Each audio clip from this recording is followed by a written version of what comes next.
यदि आप लॉ पढ़ना चाहते हैं तो कहीं और क्यों जाना। हमारे ऐप को डाउनलोड करें और लॉ पढ़ें। नमस्ते सदा वत्सले मातृभूमि।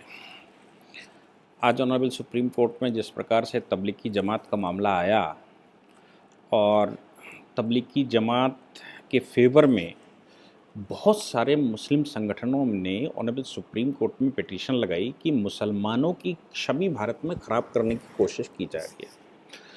इसलिए उन्होंने कहा कि ऑनरेबल सुप्रीम कोर्ट एक रिट इशू करे और केंद्र सरकार उस पर एक्शन ले ताकि मुसलमानों को भारत में कुछ कहा ना जाए और उनकी रिपोर्टिंग ऐसे नेगेटिव ना की जाए। मामला तबलीगी जमात का था। तबलीगी जमात मरकज़ में उस समय लगभग 15-17 हज़ार लोगों ने शिरकत की और जिन लोगों ने वहाँ शिरकत की उसके बाद जिस समय एपिडेमिक का ऑर्डर हुआ सरकार की तरफ से तो तबलीग ने उसको डिस्क्लोज़ नहीं किया, जबकि पैंडमिक एक्ट के तहत अपराध है और कोविड-19 जो रेगुलेशन जारी किया था होम मिनिस्ट्री ने उसके तहत वो अपराध था।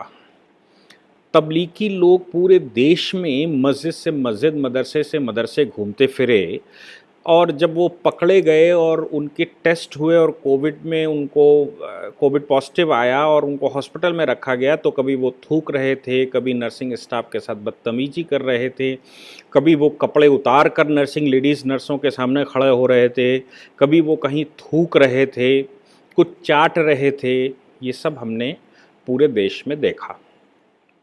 अब इस प्रकार के जो एक्शन लिए गए कि साहब जो भाषण आ रहे थे उस समय कि अल्लाह ने कोविड-19 हिंदुओं के लिए भेजा है, मुसलमानों को बख्शा गया है और ये जो वायरस है कोरोना का ये केवल मुसलमानों को सुरक्षा देने के लिए है, इस्लाम का प्रचार करने के लिए है, इसलिए हमको कुछ नहीं होने वाला।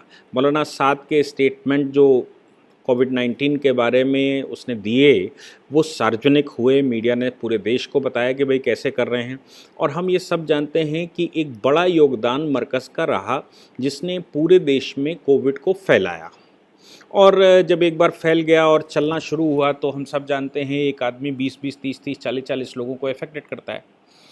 ये जो मीडिया ने उस समय रिपोर्ट की, उस रिपोर्टिंग को लोगों ने चैलेंज किया सुप्रीम कोर्ट में और कहा कि मीडिया जो है वो पूरे देश में मुसलमानों को बदनाम करने की कोशिश कर रही है। यानी कि इन संगठनों ने अपने आप को ये कहा कि वो तबलीगी जमात के लोग हैं। ये सारे संगठन ये कहना चाहते हैं कि तबलीगी जमात ही मुसलमानों का प्रतिनिधित्व करती है और मुसलमानों का अगर तबलीगी जमात के लोगों की बदनामी की जाएगी, मस्जिद में इकट्ठे होने वाले लोगों की बदनामी की जाएगी, यानी कि रिपोर्टिंग की जाएगी, उनकी सत्यता देश को बताई जाएगी, वो क्या कर रहे हैं ये देश को बताया जाएगा, तो ये आर्टिकल 19(1) का उल्लंघन है और उनकी जो फ्रीडम है रिलीजियस सौहार्द बिगाड़ने का प्रयास है।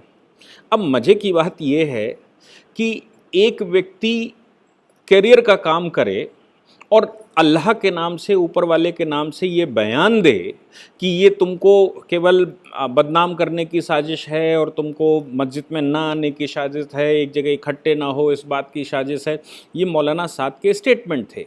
तो एक व्यक्ति ऐसे स्टेटमेंट दे जिससे 20,000, 50,000, 1 लाख, 2 लाख, 5 लाख जितने लोग भी उसके हैं वो देश में एक रॉन्ग प्रैक्टिस शुरू कर दें, कानून का उल्लंघन करना शुरू कर दें। क्यों? क्योंकि मौलाना साद ऐसा कह रहा है। वो अपराध नहीं है।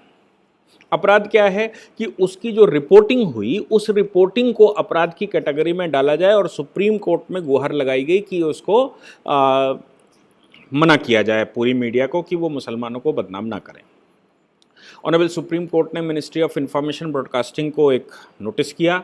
उस नोटिस में उनसे पूछा कि भाई आप क्या सोचते हैं, क्योंकि जो भी एक्शन मीडिया पर लेना होता है वो इंफॉर्मेशन ब्रॉडकास्टिंग मिनिस्ट्री के पास होती है, राइट। तो उनकी एक बेंच होती है, ब्रॉडकास्टिंग बेंच, वो उस पर डिसीजन लेती है।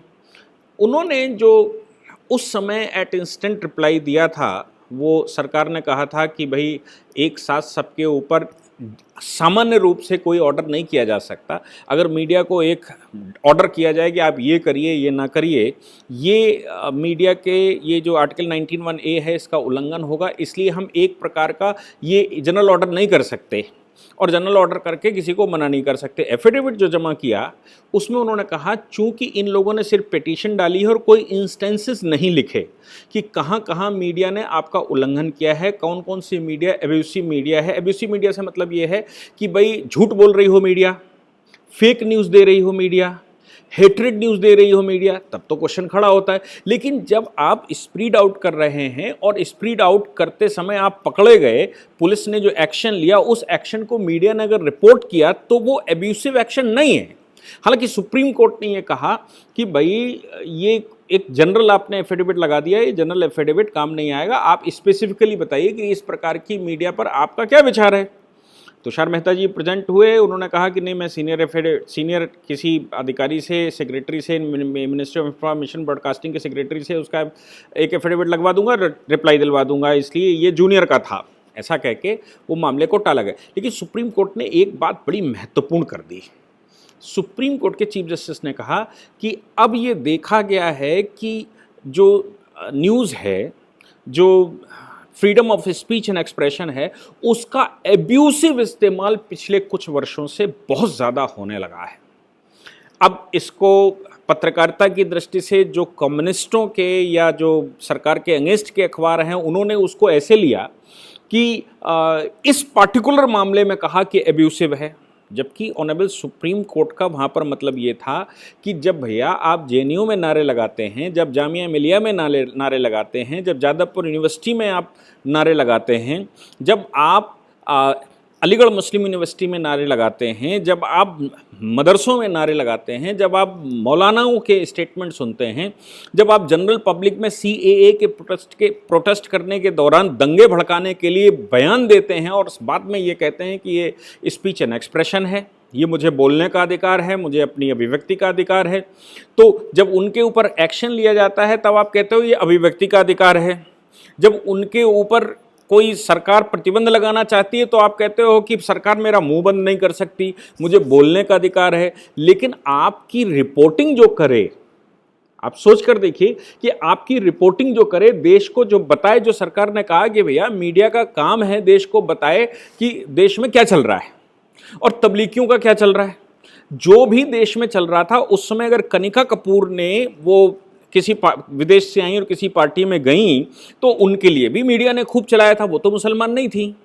या कोई एक्टर एक्ट्रेस जो आया और उसने पार्टियों में डांस पार्टियों में गए, या कुछ मिनिस्टर्स इस प्रकार की पार्टियों में गए तो वो होम क्वारंटाइन हो गए। होम क्वारंटाइन के बाद मीडिया ने तो रिपोर्टिंग दी, लेकिन तबलीगी मरकज़ के लोगों ने अपने आप को इम्यून घोषित कर दिया और भारत के मुसलमान जो अपने आप को माइनॉरिटी कहते हैं उन्होंने सुप्रीम कोर्ट में अपना केस लगा दिया कि साहब ये मुसलमानों को बदनाम करने का प्रयास है। मैं समझ नहीं पाया कि अगर तबलीगी वायलेट करेंगे तो क्या हिंदुओं का नाम रखकर उसको न्यूज़ दी जाएगी? अगर मस्जिदों में वायलेशन होगा तो न्यूज़ देने वाले क्या मंदिरों का नाम लेंगे? अगर वायलेशन मदरसों में होगा तो क्या किसी स्कूल या चर्च का नाम लिया जाएगा? अरे भैया, जहाँ पर जो घटना हो रही है सूचना वहीं की जाएगी। और मीडिया तो मीडिया है, मीडिया जो घटना वहाँ घटित हो रही है वो बता रही है देश को। और देश में एक एक व्यक्ति का फंडामेंटल राइट है कि देश में क्या चल रहा है ये उसको पता हो। अब एब्यूसिव मीडिया पर न बोलने वाले सुशांत सिंह राजपूत केस में जो मीडिया ने, आज तक ने, न्यूज़ 24 ने या न्यूज़ नेशन ने या और जी न्यूज़ ने, ऐसे कई एक चैनलों ने जो रिपोर्टिंग करी सुशांत सिंह राजपूत के को नशेड़ी बताकर और दुनिया भर के ट्वीट दिखाए गए जो नकली थे, उस पर आज एनबीएसए ने कार्रवाई की है। हालांकि एनबीएसए की कार्रवाई को मैं उचित नहीं समझता क्योंकि एनबीएसए बायस है।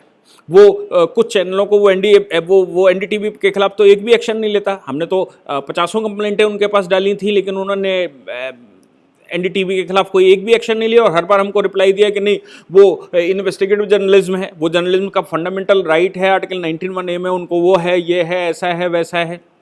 ऐसे बहुत सारे प्रकरण उनके हैं। लेकिन फिर भी एनबीएसए इस समय चूंकि मीडिया प्रकरण ही चल रहा है तो एनबीएसए ने 1-1 लाख रुपए की इन चैनलों पर पेनल्टी लगाई सुशांत सिंह राजपूत को नशेड़ी बताने के लिए, सुशांत सिंह राजपूत को ड्रग एडिक्ट बताने के लिए और दुनिया भर के उनके फर्जी ट्वीट दिखाने के लिए, और रिया चक्रवर्ती को बचाने के लिए या रिया चक्रवर्ती के फेवर में करने के लिए, महाराष्ट्र सरकार को बचाने के लिए महाराष्ट्र सरकार से उनकी कोई डील हो गई हो या उनके क्या पैक्ट हुआ क्या नहीं हुआ, इस बात को लेकर एनबीएसए ने आज उन पर एक्शन लिया। क्योंकि अगर एनबीएसए एक्शन नहीं लेगी तो सुशांत सिंह राजपूत के जो फॉलोवर्स हैं, जो उसके प्रशंसक, उनके प्रशंसक हैं, वो सब कोर्ट में जाने वाले हैं कि कोर्ट कहे कि ये जो मीडिया कर रही है, जो खासतौर से उनमें सबसे नंबर 1 चैनल कहने वाला अपने आप को आज तक है और आज तक बड़ी बुरी तरह से वहाँ पर फंसा हुआ है, जिसने सुशांत सिंह राजपूत केस हो या फिर ये विकास दुबे का केस हो या और भी केसेस हों जिनको बड़ी तेज़ी से उछाला और देश को एक दूसरी दिशा में लेकर गए। मुझे लगता है कि आज जो सुप्रीम कोर्ट ने टिप्पणी की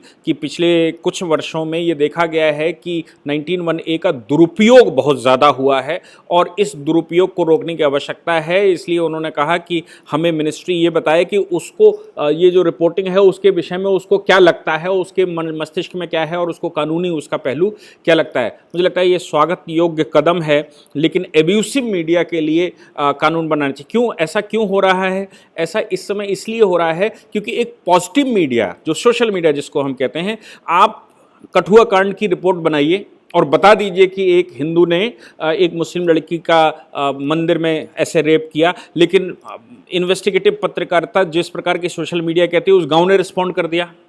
अभी हाथरस वाले मामले में भी हम देख रहे हैं कि मीडिया ने जिस प्रकार से खेल बनाया था, वो खेल को वहाँ के लोगों ने रिस्पॉन्ड कर दिया। लोगों ने वीडियोस रिकॉर्ड कर करके, वहाँ के गांव के लोगों ने स्टेटमेंट रिकॉर्ड कर करके, फिर वो मीडिया को बुला बुला के उन्होंने स्टेटमेंट दिए। उन्होंने ट्विटर चल गया, यूट्यूब चल गया या व्हाट्सएप चल गया और नतीजा ये निकला कि मीडिया को भी दूसरे तरह की रिपोर्टिंग करनी पड़ी। तो आज देश में जो पॉजिटिव रिपोर्टिंग हो रही है, आज जो समाज, जिसको मेजॉरिटी समाज कहते हैं, उस समाज ने अपना कर्तव्य समझ लिया है और उसको कुछ प्लेटफॉर्म मिल गए हैं जिन प्लेटफॉर्मों से वो अपनी बात को खुलकर कह पा रहा है। तो बड़ा तकलीफ हो रही है लोगों को, बल्कि अपन खुद तो वहाँ मरकज़ लगाकर माइक पर चिल्ला चिल्ला कर गालियाँ दें, हैदराबाद में ओवैसी माइक पर गालियाँ दें, वो एब्यूसिव नहीं है, उससे वो नहीं है। वो कहता 15 मिनट के लिए पुलिस हटा लो तो हम क्या कर देंगे, वो ओवैसिव नहीं है। वो देवी देवताओं को गाली देता है, भगवान राम की माँ के चरित्र को सवाल करता है, तो किसी को कोई समस्या नहीं है, तब वो एब्यूसिव नहीं है, वो बदनामी नहीं करते। वो जब MF हुसैन कोई चित्र बनाता है तो फिर वो बदनामी नहीं है। इरफान हबीब कुछ लिखता है उल्टा सीधा देवी देवताओं के लिए तो वो बदनामी नहीं है। लेकिन मरकज़ की जो ओरिजिनल रिपोर्टिंग है उससे हमारे देश में बड़ी सारी समस्याएं लोगों को हो गई हैं और वो सुप्रीम कोर्ट में इस समय पहुंच गए हैं और ये कहने के लिए कि साहब हमको बदनाम करने का प्रयास हो रहा है। ये मुझे लगता है कि इन दिनों में जो राष्ट्रवादी पत्रकारिता ने या राष्ट्रवादी पत्रकारों ने, छोटे पत्रकारों ने और जो स्टेटमेंट देने वाले लोग हैं, हमारे जैसे लोगों ने जो बोलना शुरू किया है, जो रिस्पॉन्ड करना शुरू किया, जैसे देश अपने आप में तैयार हुआ है कि उसका राइट क्या है, मुझे लगता है कि ये उसका परिणाम है कि लोगों को लगने लगा है कि अब हम जो अपीसमेंट की पॉलिसी चलाते थे वो अपीसमेंट की पॉलिसी अब चल नहीं पाएगी। अब देश दूसरे रास्ते पर चल दिया है। अब योगी और मोदी जैसे नेतृत्व करने वाले हैं और उनके नीचे एक बड़ी पीढ़ी तैयार हो रही है जो आगे भविष्य में भी नेतृत्व करेगी, जिससे डर कर आज इस प्रकार की बातें हो रही हैं। मुझे लगता है कि देश अब सही दिशा पर चलने के लिए अग्रसर हो गया है। धन्यवाद। इस पूरी ऑर्गेनाइजेशन को चलाने के लिए आप नीचे डिस्क्रिप्शन से हमारे ऐप को डाउनलोड कर सकते हैं, जिससे कि लॉ स्टूडेंट्स को, लॉयर्स को और आम आदमी जो लॉ जानना चाहता है वो पेड क्लासेस का लाभ ले सकता है।